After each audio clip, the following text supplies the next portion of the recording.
What is up, guys? This is the Citrus Panda here today, and today I'm coming at you with a review for episode 14 of season 2 of Haikyuu. Let's do this. Alright, so this episode was, I guess, the halfway point of the series in general, because they kind of took the new, I don't know if they planned it this way, but they took the episode 14 last week as a week off for New Year's. So they didn't make an episode last week, and they made this episode. So it's almost like a halfway point. Plus, they changed the openings and the end, or the opening and the ending, which was pretty good. I like the new opening quite a bit, and I like the new ending. So I mean, I like the old ending better. And I'm not sure about the opening. The opening I have to listen to a couple more times to see what my opinion is on that. Similar to the fact that it's halfway point, it's kind of like a jumping off point, not a super important episode, but something that's gonna get you hyped up for the next episodes to come. So essentially, we already know that Karasuno made it into the qualifiers, but now we just have to get there. So I thought maybe for like a couple episodes we're gonna have to deal with them training again. Thankfully, it was only this episode. Just in this episode, we see them really quite a bit of change in some players and whatnot, which was cool because I didn't want to watch a couple more episodes of just like this. So doing it in one episode is great. It kind of reminded me of the Kuroko and a basket training sessions because they would do it for one episode, which was pretty cool. I kind of like that because they got right back into what you wanted to see, which was the games and whatnot. At the end of the day, it's more of a setup episode, but even setup episodes have their own, things, their own content to analyze. And Tsukishima's brother was actually home still, and he invited him to come practice with other college students.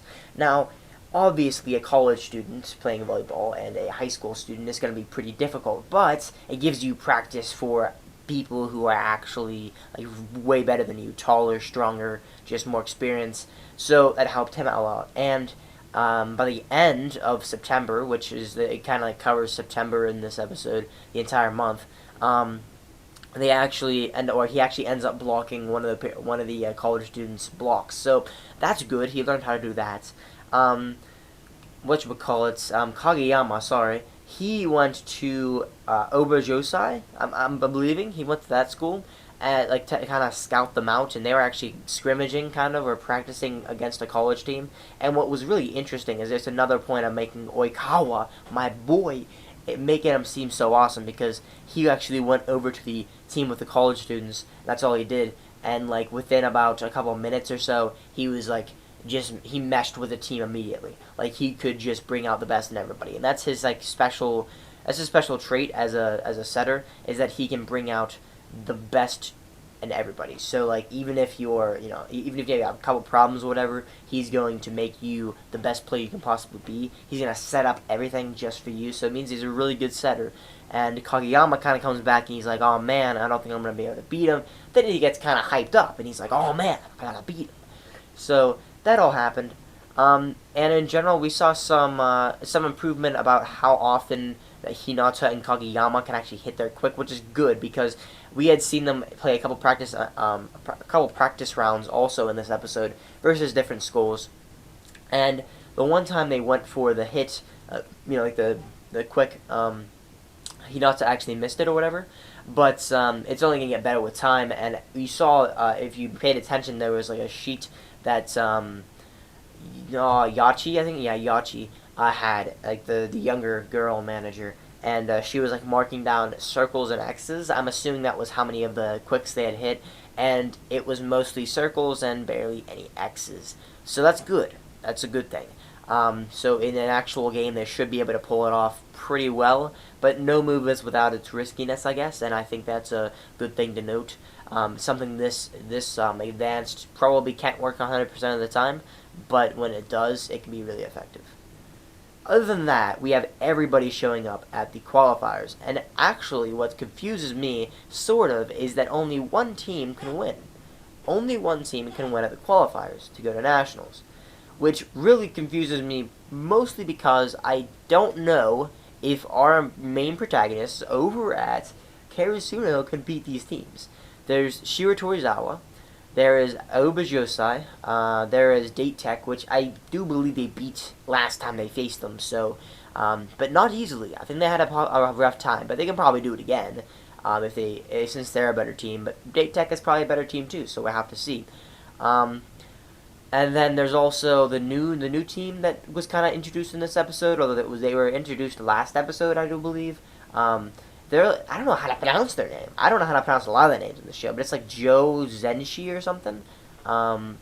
And they're like, I don't know, they were called like the party team or something. I don't even know. They all seem to be pretty excited about something. I don't know what they're excited about.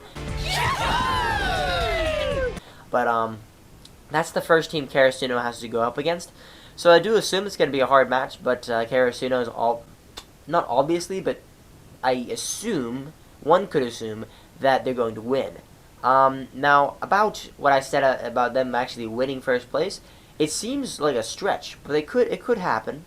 I know, like, in some shows, like Kurika's Basketball, I'm making another comparison to that, like, the main characters have actually beaten teams better than them for reasons that just were kind of situational, rather than them being just a flat-out better team than them.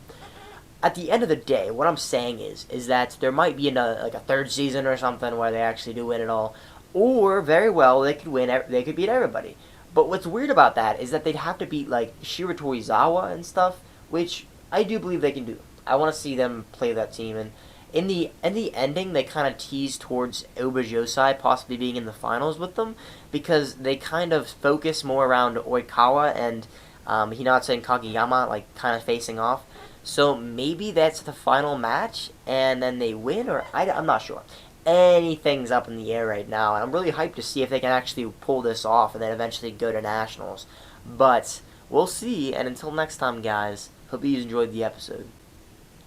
Actually, before we go, I did want to mention right at the end of this review that there were some problems on my channel with copyright. But I will go into that in another video, another day. That's why there wasn't videos for 2 weeks. I tried to make a video, I spent like 3 days on it, but I couldn't actually upload it because it got taken down.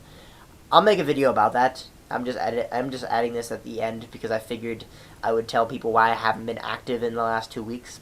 And until next time again, see you guys later.